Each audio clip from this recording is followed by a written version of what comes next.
Prospect 1. The Miami Marlins. All right, the Miami Marlins top 10 fantasy prospect list starts with a brand new acquisition. Sandy Alcantara comes in at number 1, the starting pitcher. But there's going to be plenty of other pitchers we're going to be talking about with the Marlins because that's their thing. Number 2, also new acquisition, Jorge Guzman, starting pitcher. Number 3, Braxton Garrett, who would have been probably at the top of this list had he not got hurt and had Tommy John. Number 4, we got a position player, Brian Anderson, third base. Number 5, Joe Dunnan, third base, shortstop maybe, probably more third. Number 6, starting pitcher Trevor Rogers. Number 7, another starting pitcher Dylan Peters. Let's continue that trend with number 8, Nick Neidert. Number 9, outfielder Brayan Hernandez. And number 10, Magneuris Sierra. There are, you want to take a guess, Boggs, just off the top of your head, how many homegrown in the top 10 they have? 2. They have 4. Wait, no, I think I'm wrong about that. Peters, Rogers, Dunnan, and Anderson. So that's it. So the 4. All the others were acquisitions. Now, I know we have a lot of sons. Is this Jim the Anvil Neidhart's son, Nick Neidert? Bret Hart probably goes to many games. Right. Oh, what was it was the Hart Foundation, right? Yeah, the Hart Foundation. Remember they had the Lions Den where they all trained? Yep. I got to tell you, if he's not walking around having a Hart Foundation shirt on, Nick is doing it wrong. But Nick was acquired from the Seattle Mariners. I mean, all these guys. Alcantara was a Cardinal. Guzman was a Yankee. Neidert was a Mariner. Brayan Hernandez was a Mariner, and Magneuris Sierra was a Cardinal. So he was in the Ozuna trade, and the list goes down there. As you can see, the interesting thing about the Marlins, it's not a great system, and you would think a team that was able to go move Giancarlo Stanton, D. Gordon, and Marcell Ozuna, you feel like you'd be looking at like maybe what the Angels have done or many other teams, and it's not. They're minor. Well, the problem is they were just giving it away. You know, it'd be like some woman who slept with 3 really rich men, and you're like, oh, you must have a lot of money. Well, not if you're just giving it away. Yeah, you know. Interesting analogy.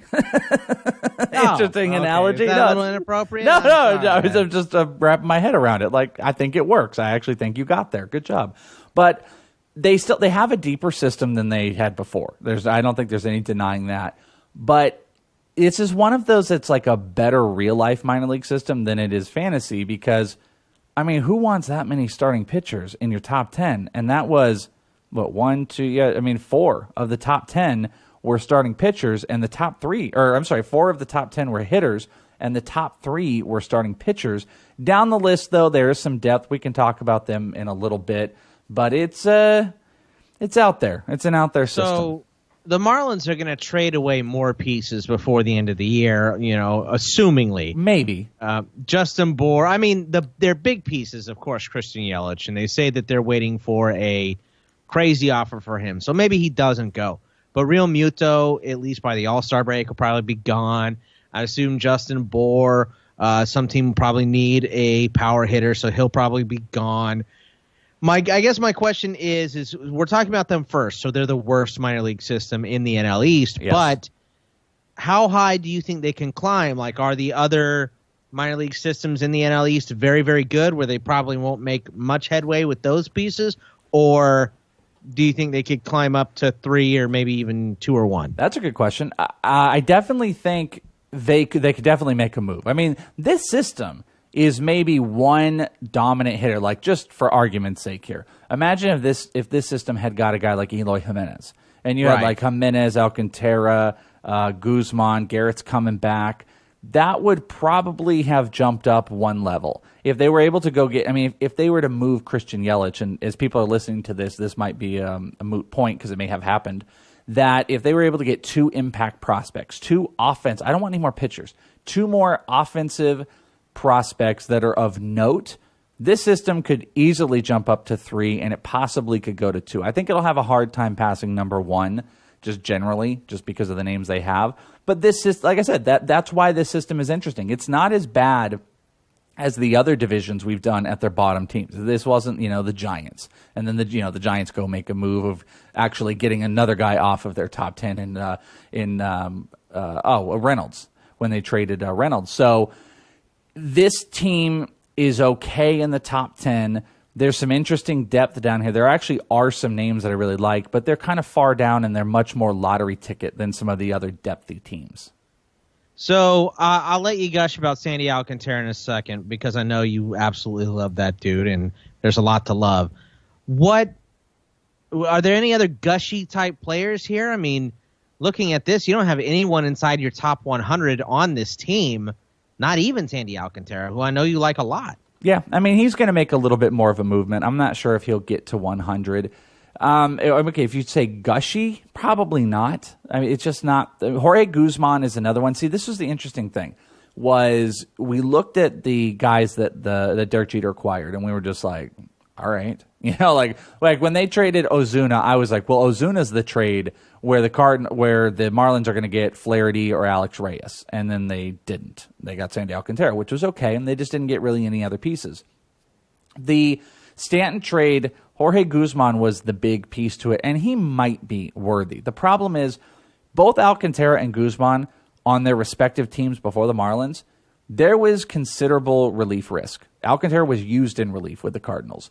Guzman, both of these guys, they stretched them out as starters, but there was enough risk to say they might not be able to quite pan out, especially with a team that might be in win-now modes. They might have done actually like what the Diamondbacks did with Archie Bradley. You know, they might have just eventually pushed these guys to a bullpen, they succeed, and then they stick there. But the Marlins acquired them, and the Marlins think these guys are aces. They believe Guzman is an ace. They believe Alcantara is that. So what that does is that does improve their fantasy stock because the Marlins, maybe more than any other team, are going to give them every opportunity to start. And that makes me feel better about both of these guys and deserve it to move up. Guzman moved up a little bit. Alcantara, I kind of had, just jumping into Alcantara real quick. You know, we saw him out here in the Arizona Fall League. He's a triple digits thrower. He's got some off-speed offerings. I want to say he was throwing a changeup. I think I saw some of the slider, and his fastball is what, you know, that's what gets butts in the seats. But control is his issue. I saw it in the Arizona Fall League a couple times. That is his main problem. But the dude is like flame throwing out there. But that's why some people thought, okay, maybe he could be a closer. I love the prospect of him being able to get out and start, and I hope he works through it. And I hope they can better his command, which might take a couple ticks off the fastball.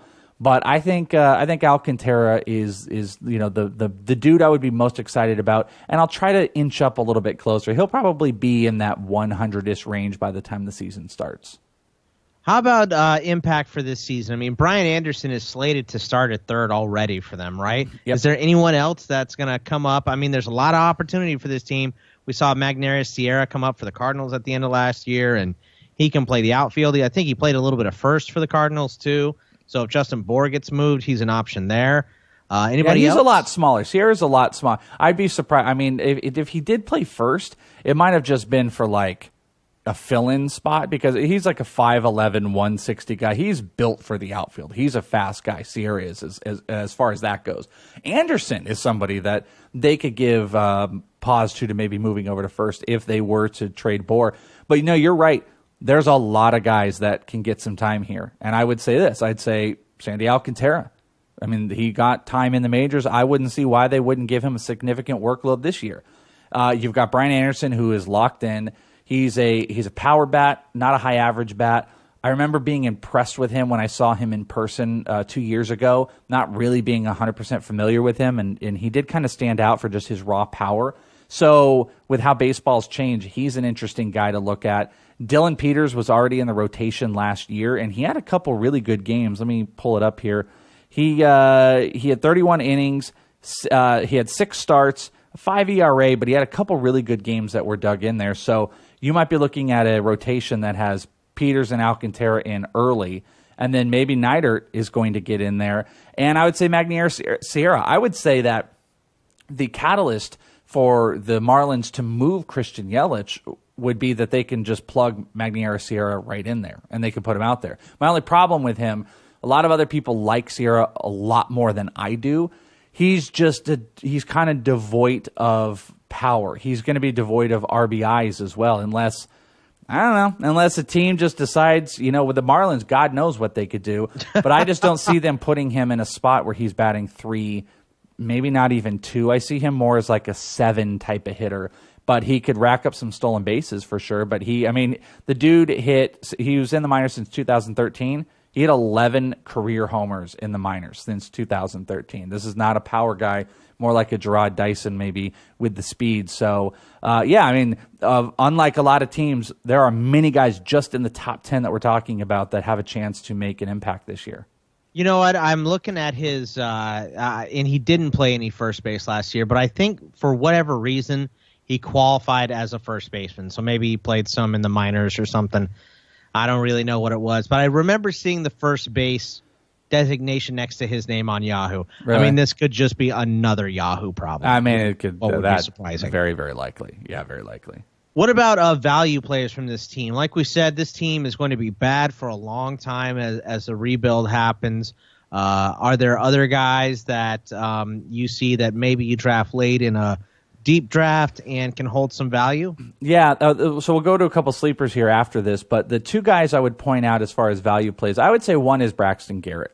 Braxton Garrett was very, very highly touted. Number one prospect for this team for sure. A lot of high grades, big curveball, best curveball in the 2016 draft. Most people were talking decent command. I mean, he's a 55 on all his pitch grades, fastball, changeup, curveball. So that's the makings of we're talking a number 3 to number 2 starter with decent control. But then he goes and has Tommy John, and he, has obviously negatively affected his minor league prospecting, and it's a big key to see how he's going to come back from it. But I see him as a value. He's post 150, but he's the type of guy. I mean, take a look at Walker Buehler. Walker Buehler has Tommy John, then comes back and just comes right out the gates.